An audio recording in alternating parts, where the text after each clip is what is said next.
नमस्कार, माझा महाराष्ट्र न्यूज चॅनलमध्ये आपलं स्वागत. मी विशाल ठाकूर. वेगळं व्यक्तिमत्व घेऊन आपण नेहमीच आपल्यापर्यंत पोहोचत असतो. आज आपल्या सोबत आहेत ॲडव्होकेट महेंद्र भावसार, ज्यांनी नाशिक शिक्षक विभागातल्या मतदारसंघामध्ये आपली उमेदवारी निश्चित केलेली आहे आणि ती निवडणूक लढवणार आहेत. शिक्षकांच्या काय नेमक्या अडचणी, शिक्षकांसाठी त्यांनी नेमकी काय कामं केली, हे सगळं जाणून घेण्यासाठी आज आपण ॲडव्होकेट भावसार सर यांच्याशी आपण चर्चा करणार आहोत. सर नमस्कार. आपली जी नेमकी शिक्षकांसाठी जी उमेदवारी आहे, शिक्षकांसाठीच्या ज्या अडचणीत, का वाटलं तुम्हाला, की आपण ही उमेदवारी केली गेली पाहिजे? निश्चितपणे मी गेल्या 32 वर्षापासून वकिली करतो आहे आणि 32 वर्षापासून केवळ शिक्षकांच्या केसेस मी चालवतो आहे. म्हणजे शाळा न्यायाधिकरण कोर्ट आणि धर्मदायित्व कोर्ट याच 2 विषयावर मी गेल्या 32 वर्षापासून वकिली करतोय. सुमारे 500 पेक्षा जास्त केसेस मी स्वतः शिक्षकांच्या चालवलेल्या आहेत. त्या सगळ्या चालवल्यानंतर माझ्या असं निदर्शनास आलं, की कायद्यामध्येच अनेक त्रुटी आहेत. म्हणजे कायदा जेव्हा आम्ही कोर्टासमोर जातो आणि शिक्षकांना न्याय मागतो, त्यावेळेस त्या कायद्यातच काही अपूर्णता असते आणि त्याच्यामुळे शिक्षकांना न्याय मिळत नाही. त्याच्यामुळे माझ्या असं निदर्शनास आलं, की कायद्यातल्या त्या ऍक्ट मधल्या कोणत्या-कोणत्या कलमामध्ये कुठली दुरुस्ती आवश्यक आहे आणि कुठल्या कलमामध्ये कोणती त्रुटी आहे, याचा संपूर्ण एक मी प्रबंध तयार केला आणि 2013 मध्ये मी तो शासनाकडे सादर केला होता. आणि या कायद्यात जर दुरुस्ती केली तर हा कायदा खूप व्यापक होईल, अशी मागणी मी केली होती. परंतु शासनाकडून प्रतिसाद मिळाला नाही. त्यानंतर शिक्षकांवर या कायद्याच्या त्रुटीमुळे अन्याय होतच राहिला. मी ज्या केसेस चालवतो त्याच्यानंतर माझ्या असं निदर्शनास आलं, की कायदा बनवण्याचं किंवा कायदा दुरुस्त करण्याचं कामकाज हे न्यायव्यवस्थेचं नाहीये. हे कामकाज विधान भवन किंवा संसद भवनचं कामकाज आहे. मग त्यामुळे संसद भवनमध्ये आणि विधान भवनात जर हा कायदा बदलला जाणार असेल आणि त्याच्यात जर दुरुस्त्या होत असतील, तर आपणच स्वतः विधान भवनात जावं आणि या कायद्यात दुरुस्त्या कराव्या, जेणेकरून काय शिक्षकांना न्याय मिळेल आणि हा कायदा व्यापक होईल. अशी संकल्पना माझ्या डोक्यात आली आणि त्या दृष्टीने शिक्षक मतदारसंघ हा एक असा आहे, की तो केवळ शिक्षकांच्या समस्या मांडण्यासाठीच निर्माण केला गेलेला आहे. आणि ही केवळ शिक्षकांची समस्या असल्यामुळे मला असं वाटलं, की आपण 32 वर्षात ज्या शिक्षकांसाठी लढलो आणि ज्या शिक्षकांसाठीच्या केसेस आपण चालवल्या, त्या शिक्षकांचा न्याय लढा हा न्यायव्यवस्थेकडून विधान भवनाकडे वळवावा आणि आपण स्वतः आमदार झालो तर आपण या कायद्यामध्ये बेसिक दुरुस्त्या करू शकतो आणि त्यामुळे शिक्षकांना न्याय मिळू शकतो. या हेतूने मी ही उमेदवारी जाहीर केलेली आहे आणि केवळ शिक्षकांना न्याय मिळावा आणि त्यांच्या कायद्यात काही दुरुस्त्या व्हाव्या, या हेतूने मी ही उमेदवारी जाहीर केलेली आहे. सर पण आता जे काही विद्यमान आमदार असतील किंवा जे मागे निवडून आलेले आमदार होते, शिक्षकांनी ज्यांना अ, ह्या गोष्टीची संधी दिली त्यांच्या अडी-अडचणी मांडण्यासाठी. आता एकूण आपण ज्या मतदारसंघात आपण फिरताय, प्रत्येक शिक्षकांशी बोलतायत, अनेक संस्थांमध्ये आपण फिरताय. त्यांच्या ज्या अडी-अडचणी होत्या, आतापर्यंत त्या दुरुस्त झाल्या नाहीत का? नेमकं काय-काय अडचणी शिक्षकांसमोर अजून महत्त्वाच्या होत्या? शिक्षकांच्या अनेक अडचणी अजून आहेत तशाच आहे. मी ज्या वेळेस फिरतो त्या शिक्षकांनी अनेक महत्त्वाचे मुद्दे माझ्यासमोर मांडले.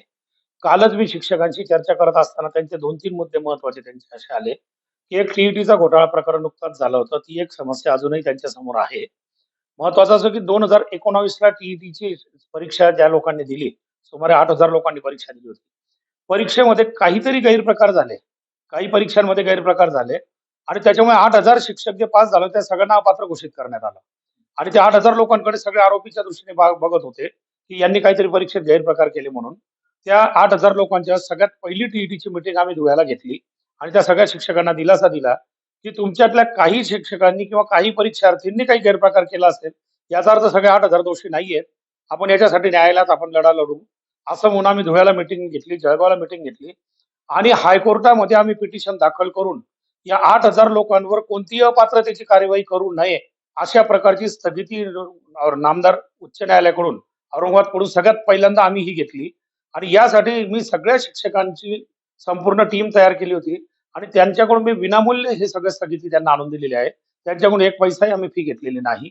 हा टी प्रश्न अजून त्यांचा प्रलंबित करतो सुप्रीम कोर्टामध्ये आहे. याशिवाय जुनी पेन्शन योजना आहे. 2005 नंतर पेन्शन, जुनी पेन्शन योजना 2005 पर्यंत होती. 2005 नंतर जे शिक्षक लागले त्यांना पेन्शन योजना नाहीये. माझा महत्वाचा प्रश्न असा आहे, की तुम्ही एका बाजूला आमदार, खासदार, राजकीय लोकांचे जर बघितले तुम्ही, तर त्यांचे पेन्शन किंवा त्यांचा पगार याच्यामध्ये भरमसाठ वाढ होते. पेन्शन 4 पट वाढलेली आहे. तेव्हा शासनावर बोजा पडत नाही आणि केवळ शिक्षकांची जेव्हा पेन्शन वाढते किंवा शिक्षकांना पेन्शन द्यावी लागते, तेव्हा शासनाच्या तिजोरीवर बोजा पडतो. ही भूमिका जी आहे ही शिक्षकांवर अन्यायकारक आहे. याच्यासाठी सुद्धा लढा देणं आम्हाला आवश्यक आहे. काल काही शिक्षकांनी समस्या मांडताना आम्हाला सांगितल्या, की आम्हाला अशैक्षणिक कामं खूप लावले जातात. त्यामुळे शिक्षणाकडे दुर्लक्ष होतं.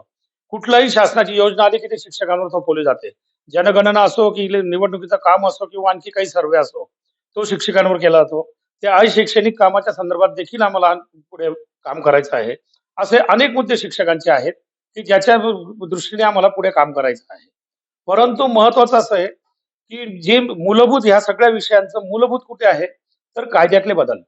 कायद्यात जर बदल केला, कायद्यात जर दुरुस्ती केली, शिक्षकांचे कर्तव्य कायद्यात दिलेले आहे. त्या कर्तव्यामध्ये जर आपण एक विशिष्ट बदल केला, तर या शैक्षणिक कामं आपोआप जाणार आहेत. त्या कायद्यातील पेन्शनच्या कलमामध्ये जर आपण काही बदल केला, तर जुनी पेन्शन योजना प्रश्न सुटणार आहे. म्हणून मूलभूत बदल जो आहे तो कायद्यात झाला पाहिजे. मी एकच उदाहरण म्हणून आपल्याला सांगेल, की सगळ्या शिक्षकांना मी उदाहरण म्हणून सांगतो, की उदाहरणार्थ समजा आमचा महाराष्ट्र एम्प्लॉईज ऑफ प्रायव्हेट स्कूलचा जो कायदा आहे, जो शिक्षकांसाठी आहे. त्याच्यात एक कलम 2 मध्ये मान्यताप्राप्त शाळेची व्याख्या दिलेली आहे, की मान्यताप्राप्त शाळा म्हणजे कोणती? तर एक 4-5 अधिकाऱ्यांची नावं दिलेली आहेत. त्याच्यात शिक्षण उपसंचालक आहे, शिक्षण संचालक आहे, एस-एस-सी बोर्ड आहे, असे अनेक अधिकारी आहेत, की या अधिकाऱ्यांनी ज्यांना मान्यता दिली असेल ज्या शाळांना, त्या शाळा मान्यताप्राप्त शाळा, अशी व्याख्या आहे. आता ही व्याख्या ज्यावेळेस तयार केली 1977 ला, त्यावेळेस आश्रमशाळा ही संकल्पना नव्हती. आश्रमशाळा या नंतर निर्माण झाल्या. आश्रमशाळा निर्माण झाल्या, आश्रमशाळेच्या शिक्षकांचीही संख्या वाढली आणि आश्रमशाळेच्या शिक्षकांच्या केसेस जेव्हा शाळा न्यायाधिकरणासमोर आल्या, तेव्हा हा मुद्दा उपस्थित झाला, की आश्रमशाळा ही मान्यताप्राप्त शाळा आहे किंवा नाही. कारण आश्रमशाळेला मान्यता देणारे अधिकारी 2च असतात. एक समाज कल्याण अधिकारी, एक आदिवासी विकास आयुक्त. या 2च अधिकारी फक्त कुठल्याही आश्रमशाळेला मान्यता देतात. आणि या अधिकाऱ्यांची नावं त्या व्याख्येमध्ये नाहीये. कलम 2च्या व्याख्येत जे अधिकारी दिले त्याच्यामध्ये या 2 लोकांची नावं नाहीत. मग त्यामुळे आश्रमशाळा ही मान्यताप्राप्त शाळेच्या व्याख्येत बसत नाही. त्याच्यामुळे आश्रमशाळा ही शाळा नाही आणि म्हणून आश्रमशाळेच्या केसेस या शाळा न्यायाधिकरण कोर्टात चालणार नाही. अशा प्रकारचा निकाल झाला आणि आश्रमशाळा या कायद्यातून बाहेर गेल्या.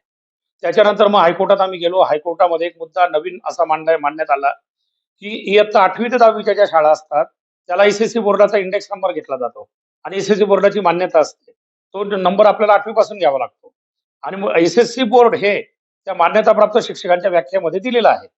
म्हणून मग काय होतं, की 8वी ते 10वीची जी शाळा आहे तिला एस-एस-सी बोर्डाची मान्यता आहे. म्हणून 8वी ते 10वी या शाळा मान्यताप्राप्त शाळेच्या व्याख्येत येतात. परंतु 1 ते 7 या शाळा येत नाही. मग 8वी ते 10वीच्या ज्या आश्रमशाळा होत्या त्यांच्या शिक्षकांच्या केसेस शाळा न्यायाधिकरणाकडे यायला लागल्या. पण 1 ते 7च्या शिक्षकांनी कुठे जायचे हा प्रश्न निरुत्तरित राहिला. आणि मग त्याच्यानंतर मग प्रश्न असा येतो, की जो घंटा देणारा शिपाई आहे, काम करणारा शिपाई, जो हायस्कूलला 8वी ते 10वी लाही काम करतो आणि 7वी पर्यंतही काम करतो. शाळेचा क्लर्क आहे, जो 8वी ते 10वी लाही काम करतो, 1ली ते 7वी लाही काम करतो. मग त्याला जर कमी केलं त्याने कुठं जायचं? तो शाळा न्यायाधिकरणकडे बसेल, की 1 ते 7 प्रमाणे बाहेर जाईल. असे अनेक गोंधळात्मक प्रश्न सगळे निर्माण झालेले आहेत. याच्यावर मी पर्याय असा सुचवला होता, की मान्यताप्राप्त शाळाची कलम 2 मधली जी व्याख्या आहे, ती व्याख्या थोडी व्यापक करा. तिच्यात जे 4-5 अधिकाऱ्यांची नावं दिली, तिच्यामध्ये अजून 2-3 अधिकाऱ्यांची नावं वाढवा. समाज कल्याण अधिकारी, आदिवासी विकास आयुक्त, आणखी कोणी असतील तंत्र शिक्षण संचालक, असे नावं जर वाढवले, तर ती शाळेची व्याख्या व्यापक होईल आणि त्याच्यामुळे हा प्रश्न सुटेल. अशा दुरुस्त्या ही फक्त उदाहरणार्थ कलम 2 मधली दुरुस्ती सांगितली. कलम 9 मध्ये दुरुस्ती आहे, 36 मध्ये आहे. अशा सगळ्या कोणत्या कलमात कोणती दुरुस्ती, ही मी संपूर्णपणे शासनाला सादर केलेला आहे. आणि माझा सगळा भर याच्यावरच आहे, की या दुरुस्त्या मला विधान भवनातून करून आणायच्या आहेत आणि हा कायदा जर बदलला, तर शिक्षकांचे सगळे प्रश्न संपतील आणि सगळ्या प्रश्नांचं मूळ त्या कायद्यात आहे. म्हणून मला असं वाटतं, की मी माझी उमेदवारी जाहीर केली. सर निश्चितच परंतु पाहायला गेलं तर आपली उमेदवारी ही अपक्ष आहे. आपल्या काही प्लॅनिंग्स आहेत का, की कुठल्या राष्ट्रीय पक्षासोबत जाऊन आपण या निवडणूक लढवायच्या? या शिक्षकांच्या निवडणुका पहिल्यापासूनच थोड्या अराजकीय होत्या. गेल्या 2 निवडणुकांपासून राजकीय हस्तक्षेप याच्यात यायला लागला. कारण गेल्या 2 निवडणुकांपर्यंत या शिक्षक संघटना आणि यांच्यामार्फतच या निवडणुका व्हायच्या आणि अतिशय चांगल्या व्हायच्या. परंतु गेल्या 2 निवडणुकांपासून राजकीय हस्तक्षेप झाल्यानंतर या निवडणुकांमध्ये पैसा वगैरे हा सगळा प्रकार आला. माझ्यापुरतं सांगाल तर माझा पूर्ण केंद्रबिंदू हा माझा शिक्षक आहे आणि या 4 जिल्ह्यात मी तळागाळातल्या शिक्षकापर्यंतच्या केसेस चालवलेल्या आहेत. तळागाळातल्या शिक्षकापर्यंत माझा संपर्क आहे. त्याच्यामुळे मी तूर्त तरी माझा शिक्षक मतदार हा डोळ्यासमोर ठेवून मी निवडणूक लढवायचा असा पक्का निर्णय घेतलेला आहे. वेळेवर चित्र बदलल्यानंतर किंवा पुढे निवडणूक जवळ आल्यानंतर कुठल्या राजकीय पक्षाने कुठली काही मला जर ऑफर दिली किंवा कुठले राजकीय पक्ष कोणते भूमिका घेतात, त्यानुसार मी माझी भूमिका बदलू शकतो. परंतु निवडणूक लढवणार हे मात्र निश्चित. सर शेवटचा प्रश्न. या एकूणच सगळ्या निवडणुकीच्या पार्श्वभूमीवर आता शिक्षण विभागात अनेक शिक्षकांच्या संघटना वेगवेगळ्या टी-डी-एफ असतील, ह्या असतील. अशा कुठल्या-कुठल्या संघटनांनी आपल्याशी संपर्क केला आणि त्या तुमच्या सोबत आहेत? किंवा शिक्षकांच्या व्यतिरिक्त देखील आता आपण वकील आहात. आपल्याला बार काउन्सिलचा देखील चांगला पाठिंबा आहे. त्याबद्दल काय सांगाल? शिक्षकांच्या संघटना अनेक आहेत. शिक्षक परिषद आहे, टी-डी-एफ आहे, शिक्षक भारती आहे, अशा अनेक संघटना आहेत. परंतु त्या संघटनांमध्ये आता अनेक गट पडलेले आहेत. माझ्या माहितीप्रमाणे या नाशिक विभागात टी-डी-एफचे 2 ते 3 गट आहेत. गेल्या वर्षी टी-डी-एफचे 2 ते 3 गट झालेले होते. त्याच्यावर मी शिक्षक संघटना याच्यावर मी फोकस केंद्रित करत नाहीये किंवा संस्था चालक यांच्यावरही फोकस करत नाहीये. संस्था चालक आणि शिक्षक यांचे संबंध असतात, त्याच्याबद्दल वाद नाही. परंतु संस्था चालकांचं शिक्षक पूर्णपणे ऐकतील हे 100% खरं नाही. आणि काही संस्थांमध्ये ते 100% खरंही आहे. परंतु माझा मतदार हा शिक्षक आहे आणि त्या शिक्षकासाठी मी काय करणार आहे, हे जर मी मांडलं तर मला माझं पूर्णपणे केंद्रबिंदू जो आहे तो शिक्षक आहे. त्याच्यामुळे शिक्षक संघटना किंवा संस्था किंवा राजकीय पक्ष याला मी गौण मानतो. माझा शिक्षक हा सगळ्यात मला प्रथम प्राधान्याचा केंद्रबिंदू आहे. निश्चितचपणे ॲडव्होकेट महेंद्र भावसार यांच्याकडे हा साधारण 32 वर्षाचा जरी शिक्षकांच्या बाबतीत काम केलेल्याचा अनुभव असला, तर हा सगळा अनुभव या तांत्रिक बाबींचा केलेला अभ्यास निश्चितच या नाशिक विभागाच्या शिक्षक मतदारसंघामध्ये निश्चित कामी पडणार आहे. शिक्षकांना आपला हक्काचा माणूस मिळणार आहे. आता येणाऱ्या काळामध्येच काय चित्र स्पष्ट होतं हे पाहणं तेवढं महत्त्वाचं आहे. कॅमेरा पर्सन रूपकसह विशाल ठाकूर,